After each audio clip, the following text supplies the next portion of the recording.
Nous sommes le présent, mais surtout l'avenir de cette nation. Le Congo, c'est notre bien commun le plus précieux. Et son avenir, c'est ensemble que nous le bâtirons. Nous sommes le plus beau visage du Congo. Avec l'amour dans nos cœurs, avançons vers un même but. Nous sommes tous Congolais parce que le Congo vit en nous. Au-delà de nos clivages et de toutes nos différences, laissons brûler la flamme de l'amour, de l'espoir, de l'unité et de la fraternité. Croire et vouloir, s'aimer et se supporter. Nous sommes tous Congolais. Parce que demain est un autre jour, un autre combat. Fils et filles du Congo, aimant et protégeant ce patrimoine de nos aïeux. Congolaises et Congolais, ce qui nous unit doit être plus fort que ce qui pourrait nous diviser. Nous sommes la République démocratique du Congo. Bomoko. Bomoko. Bomoko. Bomoko. One love. Bomoko. Bomoko. Bomoko. Bomoko. La situation au Congo n'est pas du tout comprise par les médias occidentaux. C'est assez pédant, c'est assez prétentieux de le dire. Mon pays, vu de l'Europe, donne une toute autre image. En fait, l'Europe agit comme un miroir, ce qu'on appelle l'effet miroir. Lorsque vous regardez le Congo à travers les médias, à travers le prisme des médias occidentaux, vous découvrez des choses que vous n'auriez sans doute pas découvertes en vivant sur place. Quelle est la situation en République démocratique du Congo aujourd'hui? C'est une situation absolument ubuesque, aberrante. C'est une situation où même le vocabulaire a été totalement falsifié. Par exemple, l'AFDL, l'Alliance des forces démocratiques pour la libération du Congo, qui a renversé Mobutu le 17 mai 1997. On a prétendu que c'était une rébellion congolaise. Ben non, c'est une milice armée Tutsi. On a dit que le FCD Goma, de Maître Azarias Ruberwa, qui fut vice-président de la République, on a dit que c'était une rébellion congolaise. Je suis désolé, Azarias Ruberwa est un Tutsi rwandais. Donc c'est une milice rwandaise. On a prétendu que le CNDP, le Conseil national pour la démocratie ou le progrès, je ne sais pas, de Laurent Nkunda Batouare en général, on a dit que c'était une rébellion congolaise. Ce n'est pas vrai. C'est une milice rwandaise. Parce qu'un Nkunda Batouare était un Tutsi rwandais. On a prétendu que le M23, et ainsi de suite. Donc, il y a donc le premier crime qui a été commis au Congo, c'est un crime de sémantique, de vocabulaire. Tout a été falsifié. Et cela a été falsifié de façon délibérée. Pourquoi?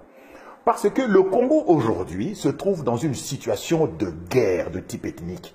Le Congo est occupé par une ethnie, les Tutsis, venus du Rwanda. Le génocide, je dis les génocides, il y en a eu 4 au Rwanda. 4 génocides qui ont été perpétrés au Rwanda, les uns par les Tutsis, les autres par les Hutus. Eh bien, ces génocides ont visé uniquement le Congo. C'était un prétexte, c'était un alibi pour envahir le Congo. Tant et si bien qu'aujourd'hui, le chef d'État congolais, Joseph Kabila, de son vrai nom Hippolyte Kanambe, est un Tutsi rwandais. Il a mis les pieds pour la première fois à Kinshasa le 17 mai 1997. Et quand il est arrivé, c'était comme exactement un immigré clandestin. C'est un immigré clandestin. Il est venu à Kinshasa sans passeport, sans visa, dans les bagages de l'AFDL. Et quand il est arrivé, il ne parlait pas le lingala, il ne parlait pas le français, il ne parlait pas le chiluba, et il s'exprimait en swahili, mais le swahili de Tanzanie, où il a vécu, où il est né apparemment.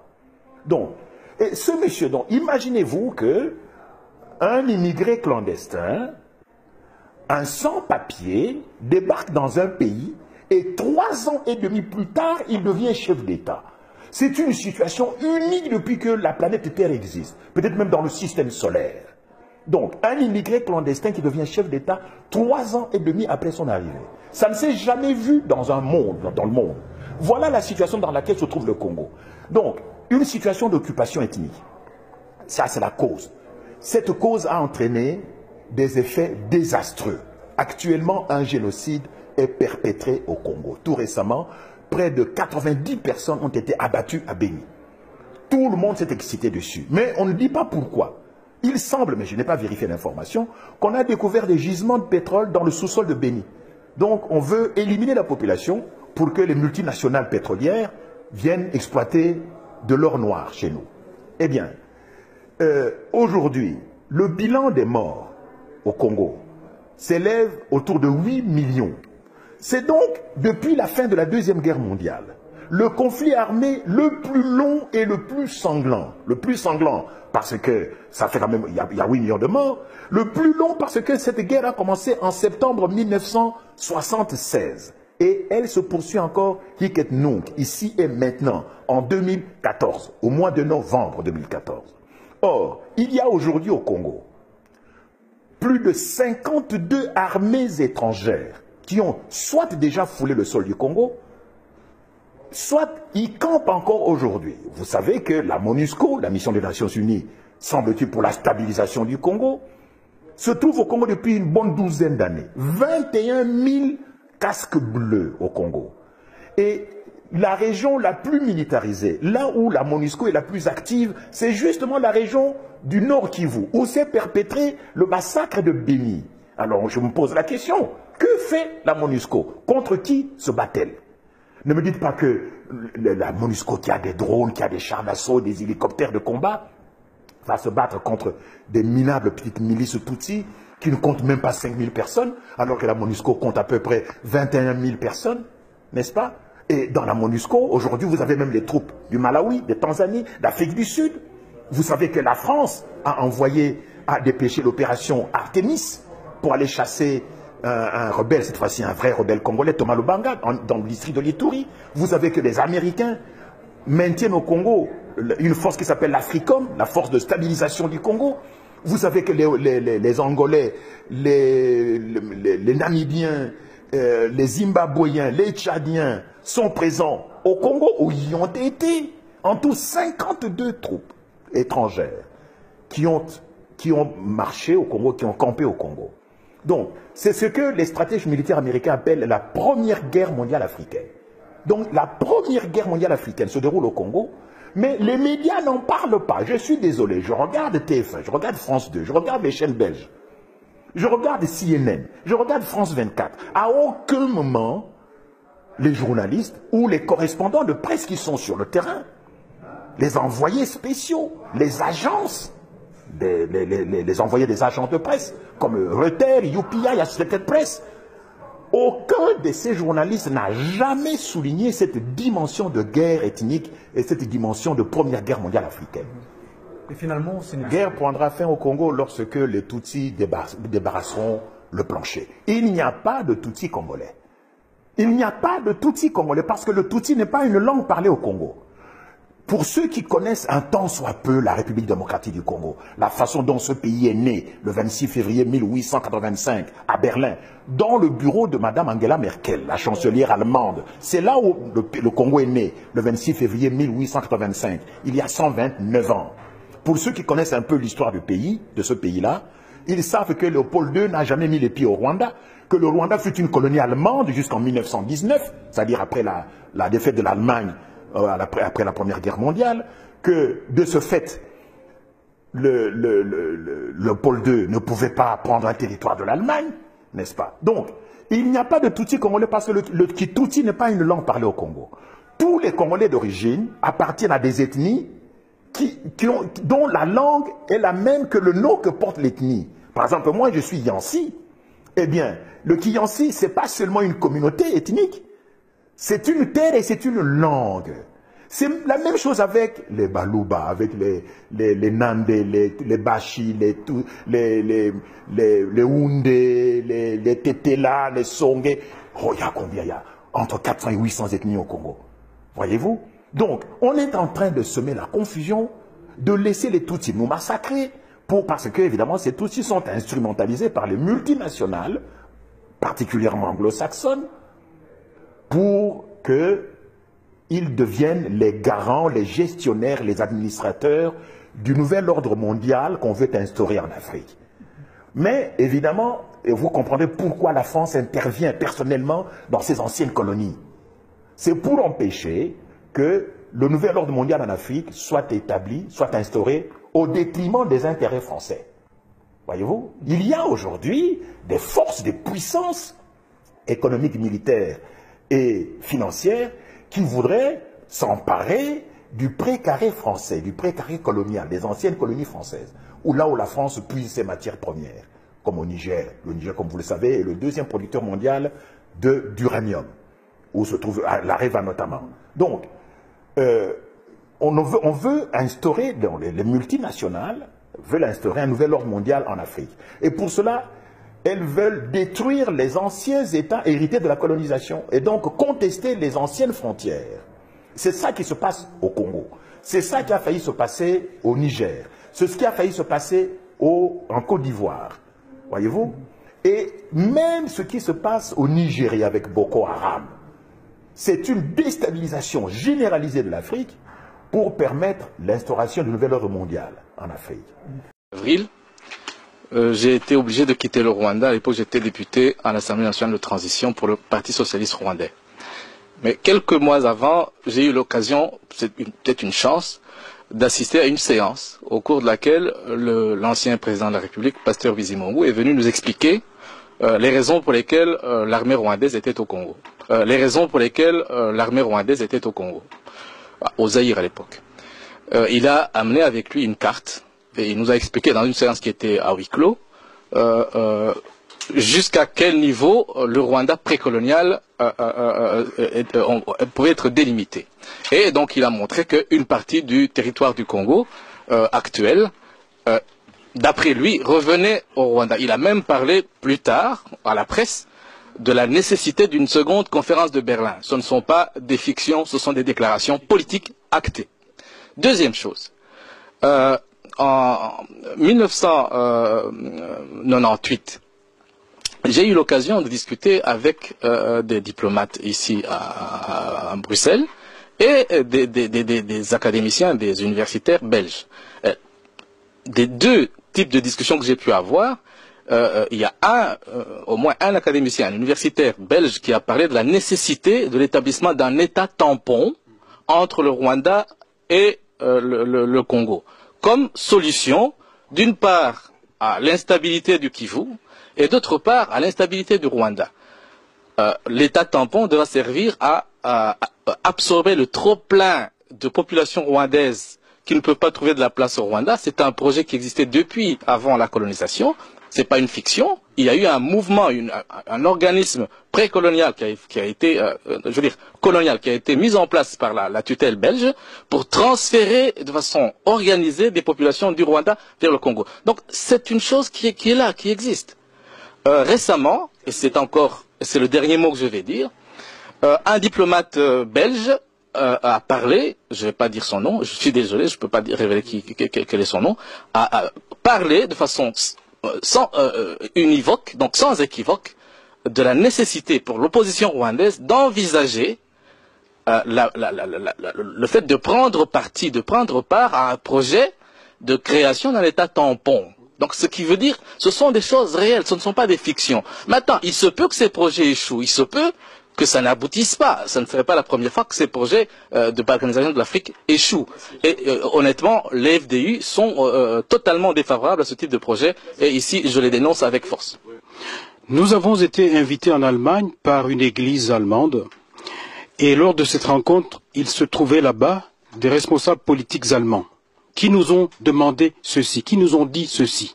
J'ai écrit ceci, ce que je vous dis, je l'ai même déjà écrit dans un livre, c'est vous dire que j'assume parfaitement ça. Ils nous ont dit que si nous, société civile du Sud Kivu, étions prêts à aller jouer auprès de notre population ce rôle-ci, d'expliquer que si nous acceptons que le Kivu soit rattaché au Rwanda, l'Allemagne et l'Europe sont prêts à faire un plan Marshall pour le Kivu.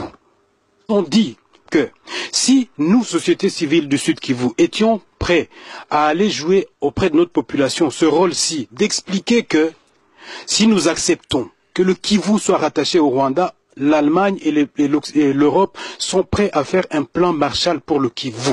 On dit que si nous, société civile du Sud Kivu, étions prêts à aller jouer auprès de notre population ce rôle-ci, d'expliquer que si nous acceptons que le Kivu soit rattaché au Rwanda, l'Allemagne et l'Europe sont prêts à faire un plan Marshall pour le Kivu.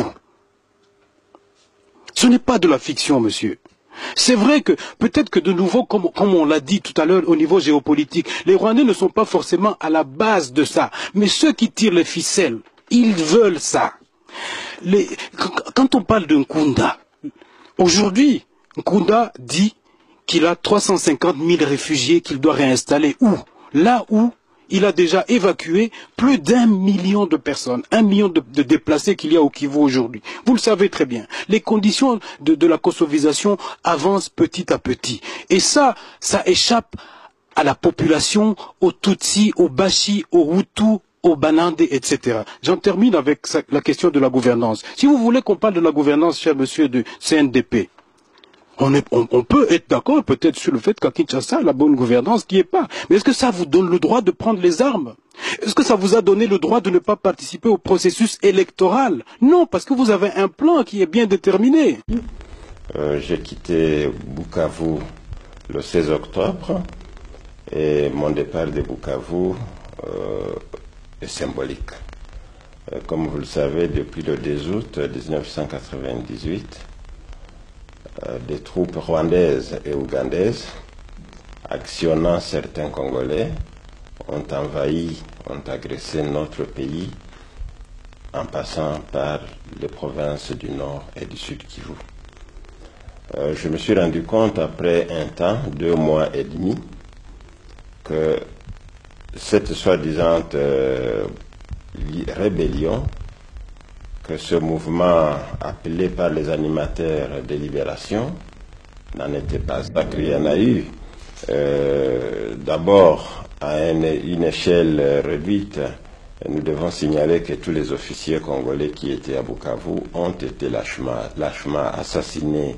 Je pense que c'était le 4 août à l'aéroport de Kavumu par les troupes rwandaises. Vous avez vous-même été témoin de ces faits ou bien on vous les a rapportés et cette information est authentique donc? Cette information est irréfutable.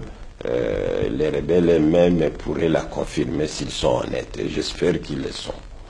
Il y a eu aussi à grande échelle dans la chefferie de Lwindi, chefferie de Lwindi, ça c'est dans le territoire de Mwenga, des massacres qui ont coûté la vie à plus ou moins 400 personnes. Mais les personnes qui ont été citées essentiellement, c'était des autorités, notamment le chef coutumier, le Mwami, son épouse. Tous les deux, je les connaissais très bien. C'était des jeunes intellectuels qui avaient accepté d'aller vivre à la campagne pour redonner l'espoir aux villageois. Il y a eu des prêtres, des religieuses et tout un tas d'autres personnes. Donc des massacres, il y en a eu. Ici, je ne parle pas d'enlèvement, de ce qui se passe dans la cité d'Ouvira en face de Bujumbura, où des personnes ciblées sont tuées. Et donc on ne peut pas chercher à démontrer le contraire, c'est évident, des massacres. Et si vous étiez donné de délivrer un message par rapport à la population congolaise qui suivra cette cassette, quelle sera la teneur de votre message? Mon message serait simple, c'est que nous les Congolais, nous devons savoir que l'avenir, notre propre avenir, c'est chez nous. Nous devons avoir l'attention tournée toujours vers chez nous et nous devons tout faire pour protéger les intérêts de notre territoire. Pour le moment, ce que je demanderai aux Congolais, c'est de porter loin les informations que je viens de livrer. Le Congo a été agressé. Les troupes rwandaises sont bel et bien là-bas. S'il y a des Congolais, c'est comme si un père de famille se trouvait agressé par des bandits, mais à qui son propre enfant a cédé la clé de la porte d'entrée.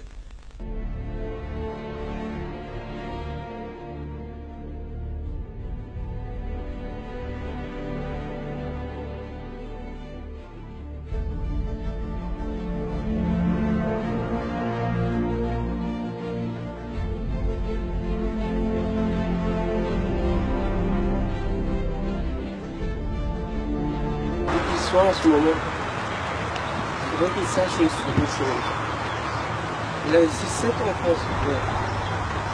À ce moment-ci, je ne sais pas si je ne comptais pas sur les bons amis.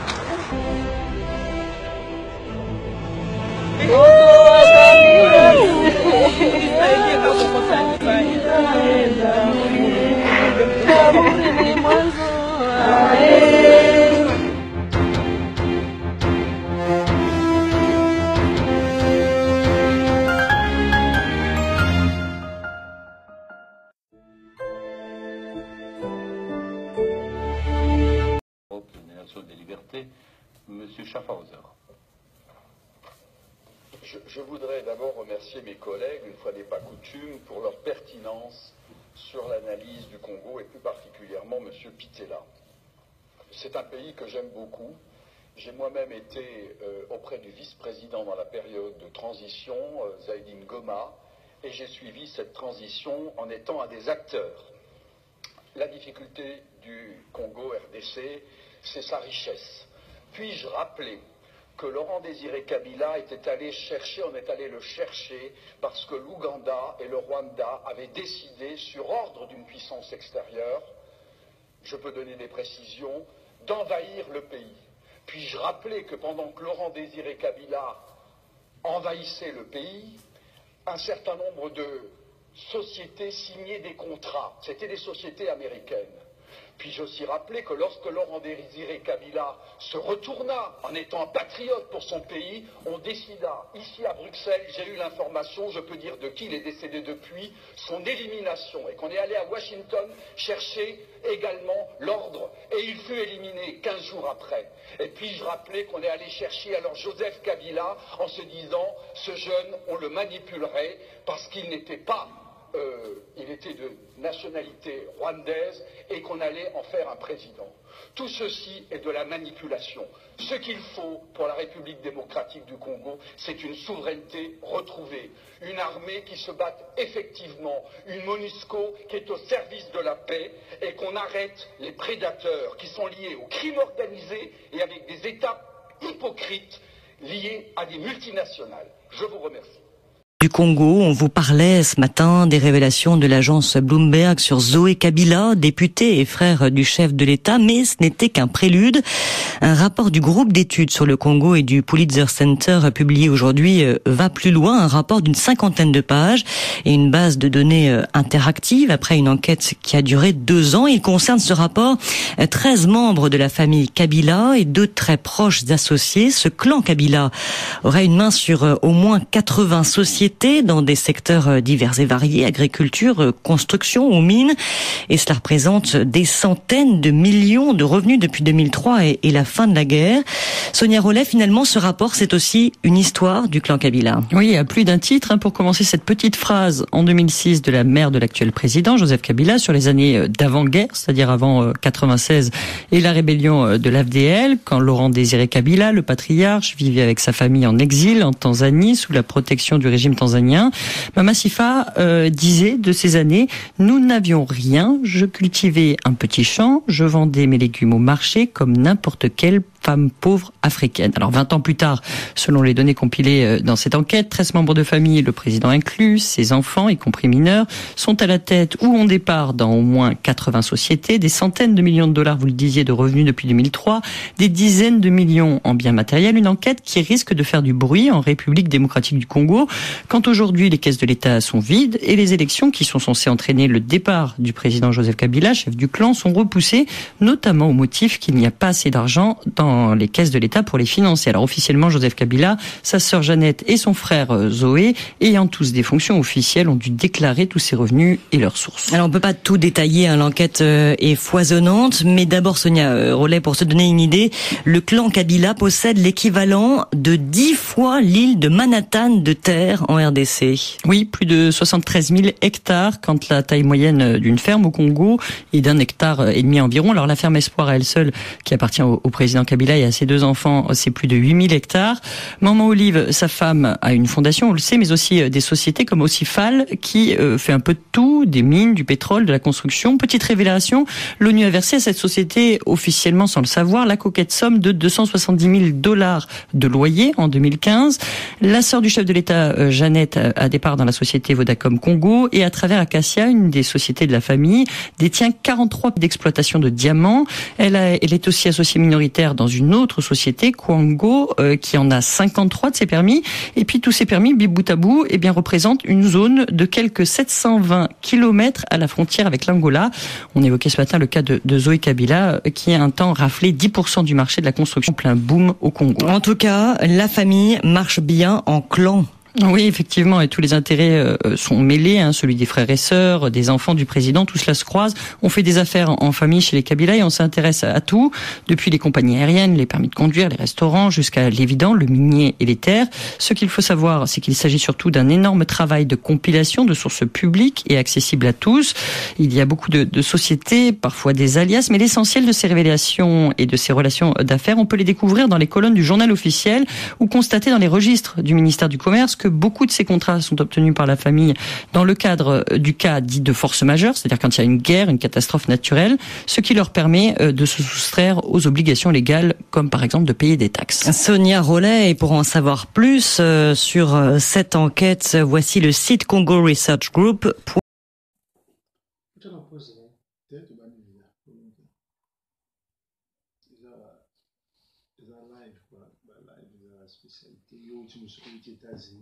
State grand monde ya donc za la monde alema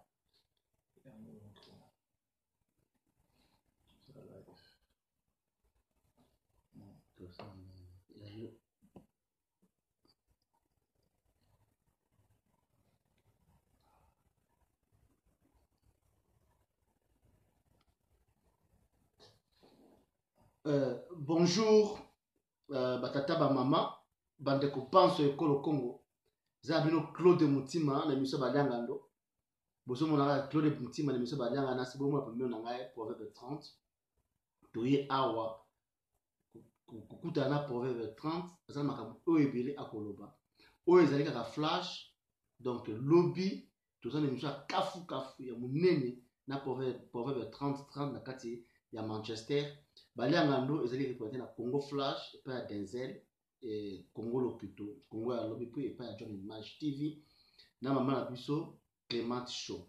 Alors merci à trop ba côté pour partager déjà émission Oyo.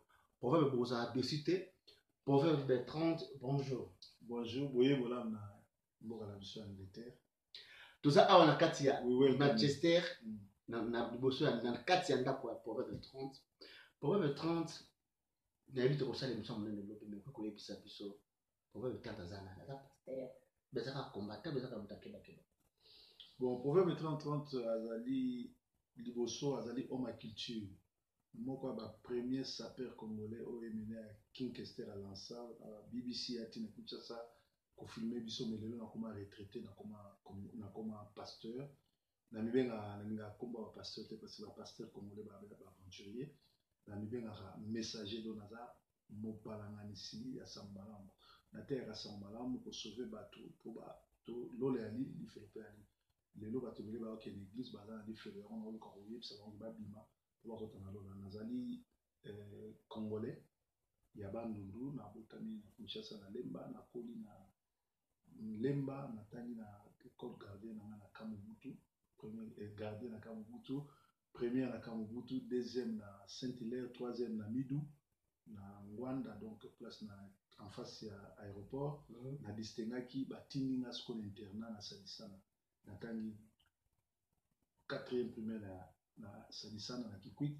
5e na Sadisana na Kikwit 6e na Lokemi 1er CO na Lapu 2e na Kena Lonkobo na Pindi 3e na Lonkobo na Pindi 4e comme nazaki très malade na zone et pas parents pour na revendre pas grands-parents na Kikwit famille Songo donc petit pont à toi ebi na aussi ça na pédagogie na malako na sali voilà.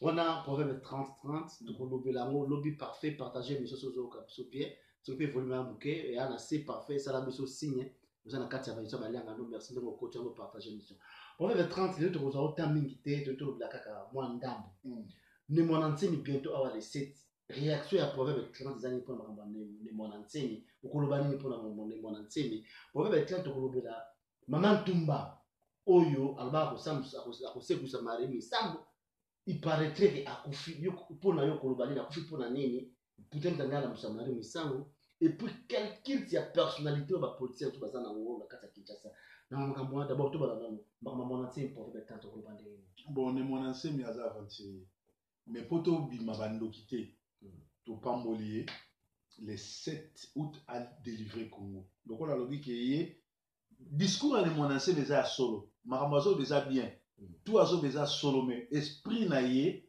parce que mon ancien naza mutali boso ou alors que Kabila faut a glissé 3 ans Alors, le quoi va foutre qui est bon côté, a fondé porte pour au moins Kabila a le roi démon. Démon, biso bateau bassemble la démon a ronaka tout autour na biso, a le roi fond la porte. Sauf fondé porte à côté à Bomi. Au moins Kabila pour le moment a tiré désordre partout, a tiré Congo en feu et en sang. A zo kaka ba Congolais ba zo ba fondé les portes. Sauf que des moyens man hasard aventurier ba ben absolument. Toujours féliciter les moyens mais to pessier pouvoir. Toujours zelaye les 7 à libérer Mboka. C'est vrai que calamité ne monanse mais qui ça kanyama que no kanga nanda banzika et ça que le ba sopela qui mai boyebi so ane sukaki. Les mêmes ne monanse mais et comme si biso abima na prison à Kima. Le lo bazo tcha libabe na IDPS pour IDPS alia mbongo ya Kabila pour glisser. Alors moni musoso bala et to comment ça na isiko. Ne monanse me baluka été. Tout ce qu'on n'a jamais baluka ne monanse bazo ça la vidéo. Or na géopolitique, na géo babé ngoni. Même dans le bail ne azo ki ba vidéo ou ba merveille na géo. Terme nango ezali so géopolitique, so géostratégique. Na géopolitique ba mona ne monanse. Mais là ba ke po ba kangaye aboke bango diarrhée pe alimu. Alors le kola ne monanse mais aza très fort. Azali na pouvoir na bankoko na bankulu na bandika à libérer Congo, te féliciter. Biso croiser les bras, tous les 7 à libérer Mboka. Ceux qui les 7 ne monacent à libérer Mboka, biso te tiki côté à Sangomalam, te senge pardon, te rejoindre. Mais ceux qui sali en moté, à Kangamunokonae, à mon anasouté, ba Congolais tout balouke place tout au monde est au barré. Parce qu'il y a joué Jacques Kabila. Donc pour le moment, tu peux ma pamboli. Toujours c'est les 7 à libérer Mboka.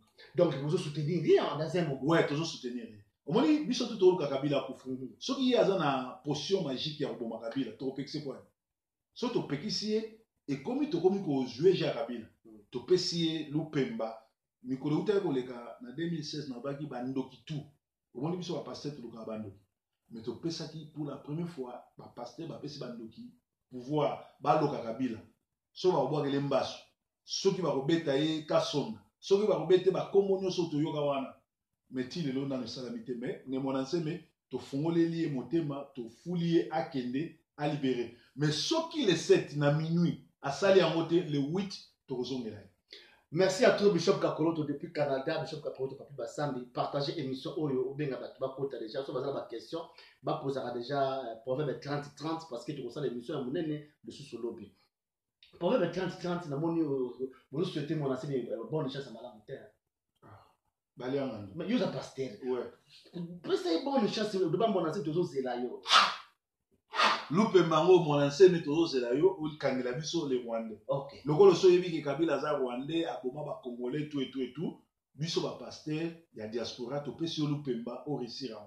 Donc o le bateau va s'aki contre yo to pesi Lupemba vraiment aucun no réussir. Ce que vous allez pour le peuple congolais ce ko ba landa kana. Ba allez pour le mon ancien. Bon, pour le peuple congolais, keba, parce que ils ont la piège, ils ont la libération, ba bimisa mutuna mute so ba moni. Pour le mon ancien, mais yemo azotindika bato a rassemblement ba bim. Mais il y a ozala, les 7 ans. Ozala quoi zo batam. Ozala place ni ba action. Ce qu'on est bato ya rassemblement so ba kuta na place ni. Nanda balabala. Balabala nini? Nga journaliste les autres. Alors il faut après ça précision. Bakuta na place ni action et obanda wapi. OK. Ozomona. Parce que soki yeso kwa comme ko lubaka kito bata rassemblement so bomite boyna boyende mtosa bafanti. Parce que marche ezaka coordonné. Ozomona, ezaka canalisé. Fubo yeba bokende destination plan B eza awa bozo kende bolongwe awa na plan A bozo kende na plan B. Direction ni toki. Il faut appeler ça direction. OK, merci à trop bondo wa fils, mona ya fils, na kati ya fils kuna bozo landa biso misa balianga ndo awa balianga laza ka proverbe 30-30 bo partager misa kuna na fils. Batoto ya fils, Mungu atakubarika. Mungu atakubarika, ba Bishop Kakoloto Mungu atabarika bo partager misa. Proverbe 30-30 ozali musena nzambe ndoolopiana. Le lo oyo na Congo comme qui tient personnalité. Ba pasteur bazo sala plein. Ba ministre bazo sala plein. Bazo bono succès mutu ba et comme les ba politiciens. Oya Kei Bungana sali plein Félix Tshisekedi Tshilombo que je salais en passant. A fait qu'on vote plein à claquer. Soldat du peuple. Martin Fayulu qui est bandundu plein craqué, grand poète de Lukunzinga, professeur Freddy Matungulu, qui kuna plein craqué. Pourquoi ça c'est pas plein on a dit. Matungulu a sauté à rejoindra nani ba collaborer ça n'a surtout temps à communiquer. Mais aux arabes surtout tout bana ba plein en fait tu connais tu comptes na wala ba parce que il paraît que tu occupes Félix c'est pour ça na kanambe. C'est quoi comme collabo? Mais tout est dans la campagne. Soit vous écoutez un anam, ça collabo, ils assurent de discuter d'écouter un anam. Entre temps, soit vous écoutez un anam et que Bemba papa n'a pas kundia en termes, mais laquelle il m'a payé, moi quoi tabi sur tout le monde en monté. Parce que n'ana pas dit maté que moi n'angai, n'ana kufi nazé Bembe, mutuwa nazo saboter Bembe n'angai, pas kuta na kuzu, sans pourtant pas kundanga donc déjà na beaucoup qu'on a vu sur ils a basé sur la malédiction, sur ils a sur le bon. Au moins, le mais c'est quoi le problème? En gros, le problème tout ça en gros awa, il y a la canalisation ya combat. Objectif na biso ezali te ça ba plein. Tout suite oyebi que oza mutaba plein.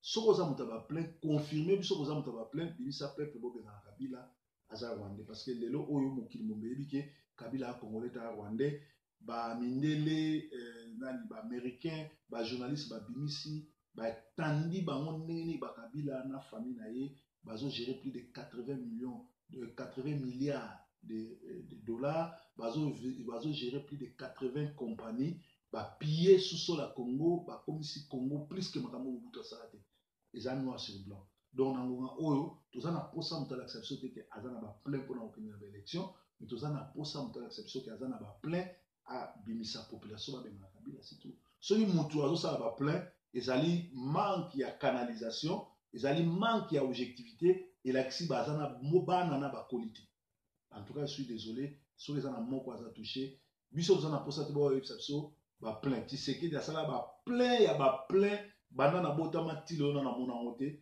atikali jamais ko za président et pourtant ba vota qui est président na plein wana soka pesa ki mot d'ordre bato bakoka kozwa pouvoir ya nyaza la président na mbosila donc ba plein wana eza ba distraction na mona ba plein nazala mokolo King Kester à Tony sa stade Kamanyola pour la première fois nazala bota ba image de mon nango na mona ba plein ba match vita imana na mona ba plein mais pesa solution na Congo mais ba papa na biso ba koko na biso le 4 janvier ba kolo ba plein ba bengana ba Belge ba kolo ba plein parce que yo su ko ndenge olobia na moni parfait ka ba yo soutenir ne mona c'est yo zali pasteur comment ko soutenir mona c'est parfait kanko asali commentaire na ko bana ne pas faire bon parfois na collaborer peut-être parfois ko tsangai na sola na mende na sola na nani kisa zobo mususu kam nani comment boshab na o mususu nani zobo ba utobera na me kanya mwaza face kwa ngubu yebta ko tsanga na contact na ngazo abani no c'est de parfois ça ata mwembe collaborer mwembe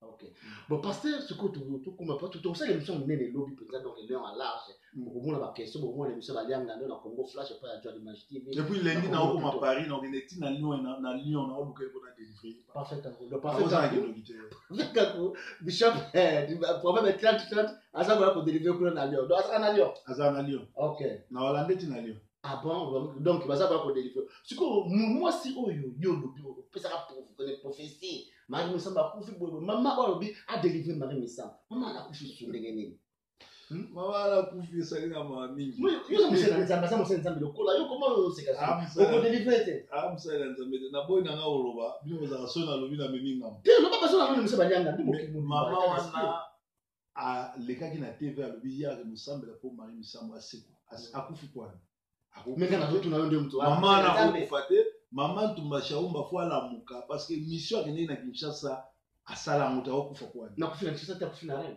oui bien sûr ya on a lobité maman omoni maman tumba baza ba maman oyo batali boso babanda ba aventure na musala nzambe atombokela musée oyo ayiba lupango ya nzambe malamu ya musée adi na bala ba mela lupango musée alakela ba mabe musée adi na bala kufa na souci ya maman et maman na ya na France ayiba bana basi ebele ba bijoux avant maman olanga bana yiba ba bijoux a copier maman ya mona to ba église baba asaba accès belé baba fondation belé maman na yiba te na Kinshasa non ayiba c'est une voleuse maman olanga ran chor azam ndoki azoboma ba belé tala ba preuve tala ba to ba toma lokufi ba to ko ba Mike Kalambai ba robonga te na vie kindumba likolo maman olanga taloka ba tala bato tout basambela aussi oza bato badétruit Congo eza mama olangi na ngwana bato ebele ngwana bapareko ouais azobundela moko azobundela Hippolyte azobundela mama Hippolyte kana en passant ngwanda asalisi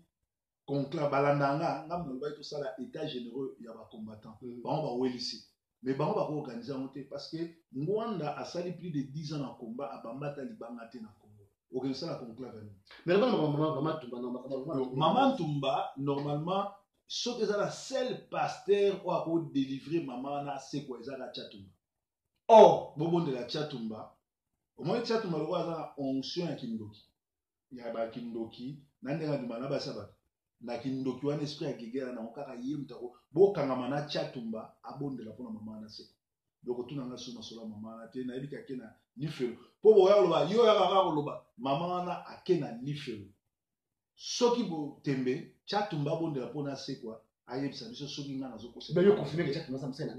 non nalobi bien aza pasteur gege aza sorcier na bakisi oyo soyebi te mikolo bato basala bamiracle sont des sorciers bible elobi ke na ntango na suka bato bakosala bamiracle koleka meme oyo ya nkolo me nkolo ya suka yesu aloba nayeba bino te lelo oyo olandi te Léopold Mutombo abimisa bato bamiseleki te akozwa mwa mwasi mwa mokuse alekaka na Congo mikili mwa mwasi c'est une flatteuse na kosokipe ne lobi na osala émission na répondre bango ke Léopold Mutombo aza mosali na nzambe solo asalela bato bamiracle pourtant eza na verset biblique moko te na bible esika ezolakisa biso yesu abimisa moto moseleke te o yesu abimisa bato ligorodo ezali kindoki ya ifo oyeba yango ntango na oloba so bato baloba baluba babotamaka na kindoki banda omona biso na bato bandoki mpe bayali bakongo ya bandoki bayali bashwaile bandoki bayali me ya baluba ya grave oyo Mutombo azosala oyo ezosalama na bamama Ntumba Shaumba ti ndenge ake c'est la sorcellerie e nzambe afuti bango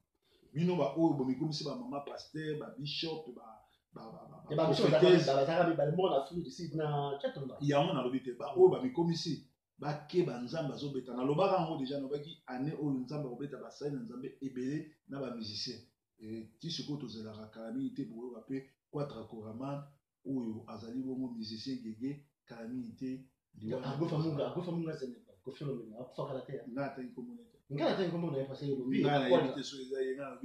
joana bakisi na ye oyo asala akomi na suka kala mingi te nga napesi Tchatumba puissance te nga nalukaka Tchatumba mpona délivre akimaka soki oza numéro ya Tchatumba apesaka na bengi ye ezala Tchatumba ezala walesa bakimaka nga mpona kodélivre bango alors Tchatumba c'est un sorcier Tchatumba aza na misala mabe alors na kati ya misala mabe lokola aza abanda koluka banda bomwana e aza ndoki aza na pouvoir ya bandoki ya kosala miracle wana mpo mama wana sekwa boluka Tchatumba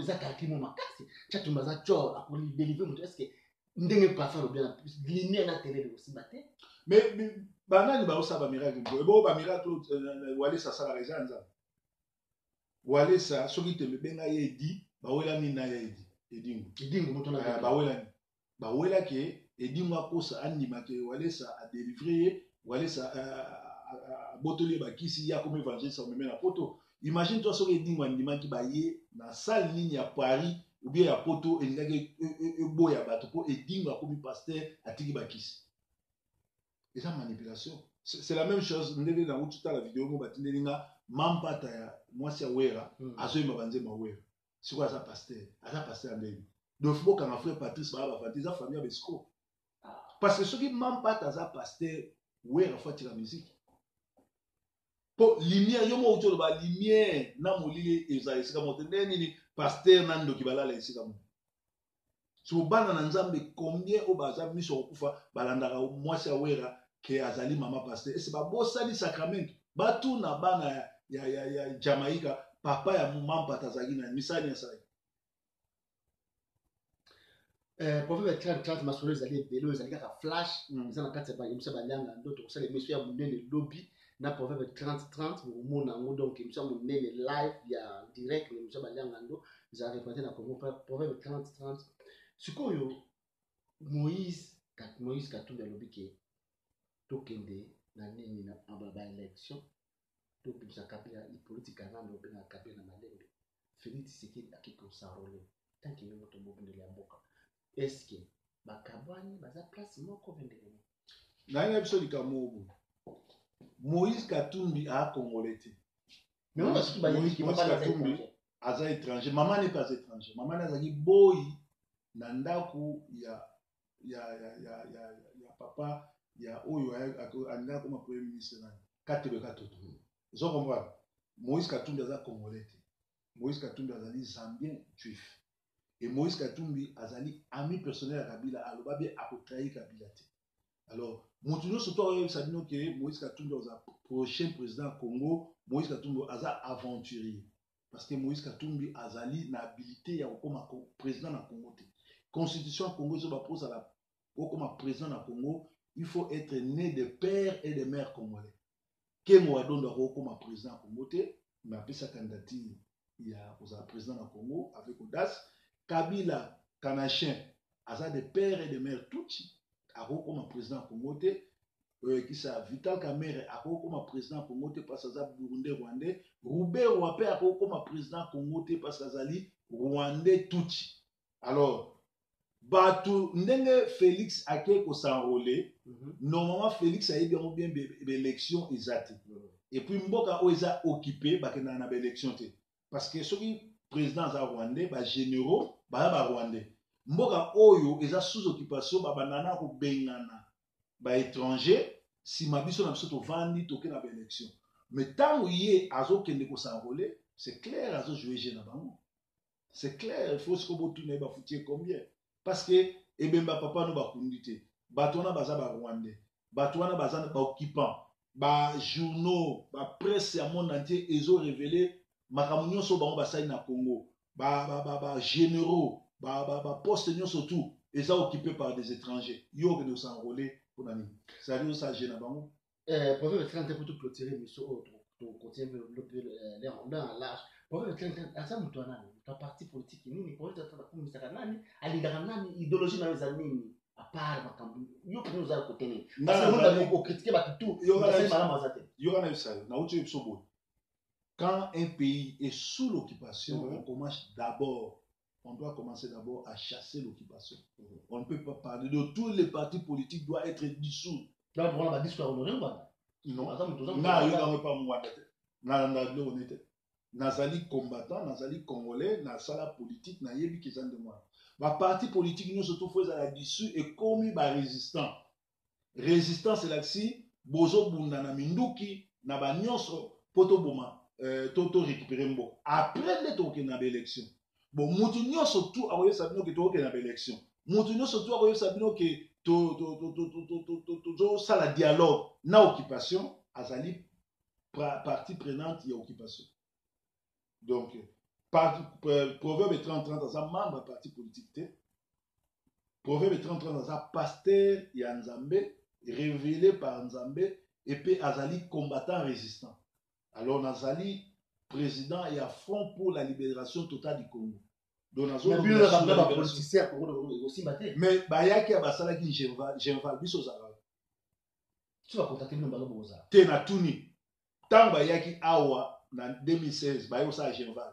Ba Congolais baza biso ba combattant. Yo mona combat, ba combattant ba kende kuna ba kende ko diembele. Baya ba obenga ba nani ya Brino. Bango nyonso tu bakende mpona baposte ngai nde naza boye Kabila benga nga bapesa na poste na boya nakendaka Congo te leki na nga propre akufa bakunda na mona elongi na mona place bakunda ete bandeko na nga batiko kufa na sima na moni place bakunda ba camarade na nga ba Junes na kola na bango bakufa na ofutela bana batika na maboko na nga ba charge na mona kenda te parce que nayebi ke mboka eza sous occupation to kendaka débarquement et kosalamaka Kinkester akufi bakundi c'est mon oncle et puis a propulsanga nazalate nakendate na mona ebembelete na mona ata cimetière nete donc biso ba combattant futo bunda to benga na occupation et bateau no surtout bazo sala G ya occupation peuple a ofuta ba to ofuta ba parce que tos amis to aso ba na mikete to comprendre ba G mutu tu azo kende ko s'enrôler mututu azobela élection mututu oyo azobela dialogue ou akenda dialogue ou atika Kabila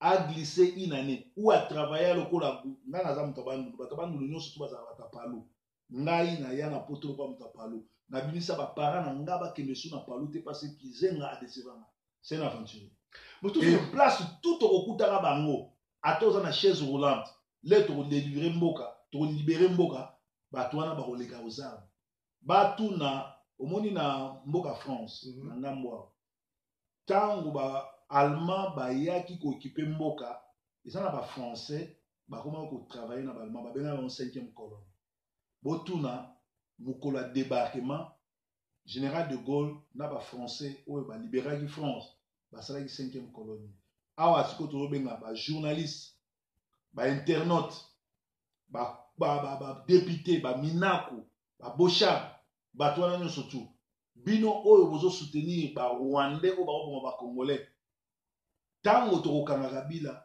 bokima elongo na Kabila mwana mwasi oyo Noela Madinga afingi ba combattant akima na Kabila zoba oyo ya nani télé 50 Yemen en Afrique na Yemen en Afrique bien que Yemen en Afrique akima na Kabila bazoba nyonso tu oyo batambola oyo bakumisa Kabila na TV bakima na Kabila parce que ba to Mobutu to la ba mawa mais oyo ya Kabila ba subir sort ya 5e colonne oyo ndenge salama ina fo mais Yemen en Afrique na Kabila na kanam yo simba soutien na kanam etali bisote mo benga na bango déjà donc etali bisote kanam buma eza soka olia bango soka obuma bango ngawo na osepela ba kufa avant kanambe parce que leto kozwa kanambe na bango oyebi opération mwana mpuku kotele na lidosu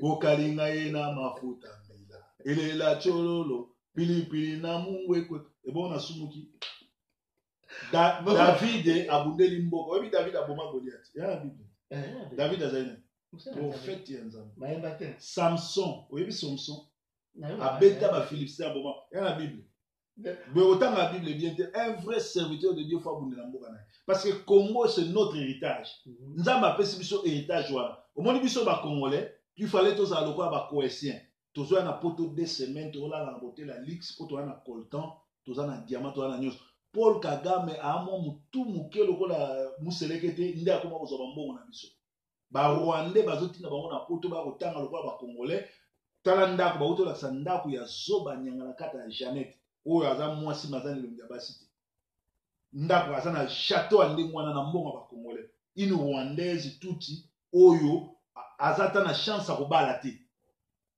azata na chance akobala te Nzamba pimbela na kitoko na nyonso mais likola bomengo na biso ayi kosoma vila ndenge bongi biso ba passer nde to vanda wana po eza bomengo na biso mais Nzamba otuna biso olobi na pesa bino nyonso bo ba fenea net na ngonga oyo Kabila toleli trop ba Congolais ba bakoma osala la kopesa information Kabila salibo Kabila sa toleli trop to mwana mobala lela to komi na ngonga oyo futo boma Kabila na Rubé wana batu na bango nyonso to libate eso Kabila na 8 km non problème yani fallait to sala état généraux ya ba combattants na état généraux ya ba combattants na ndeko na ngai soki to zongisi liwa na Kinshasa muto kola André Kimbuta eza facile pour na obomai na conseil ya Zaiko akufi na ye na nyoka longo na batu to ba lovimba na ensemble mutu loko ya Rubero po tout soto côté na ndako na za na kamo bimba ya ba Rwandais bazali pa na ye to bomie na batu wana nyonso tu